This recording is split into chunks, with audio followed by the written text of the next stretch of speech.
A very good morning, dear students. So, today we will study laws of chemical combination.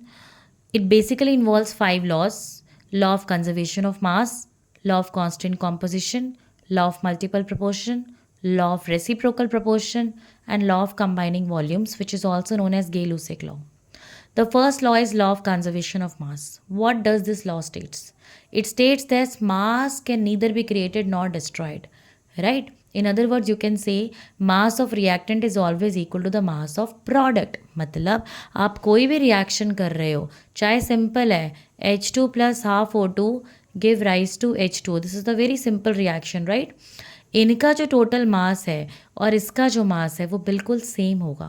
Now we are not talking about molecular mass, we are talking about the amount of the substance that you are taking. So total mass of reactant is always equal to total mass of product, always and always. इसका सिर्फ एक ही exception है, सिर्फ जो nuclear reactions होते हैं ना, वहाँ पे some of the mass gets converted into energy. तो वहाँ पे mass of product is not equal to mass of reactant, but in rest of the reaction mass of reactant is always equal to the mass of product. I think I'm clear with this law, right? इससे base पे numerical आ सकता है, which is very very simple and you'll be able to do it. In the next video we'll be dealing with the second law, which is law of constant composition. Bye bye, stay tuned with the channel. If you like the video, like and subscribe.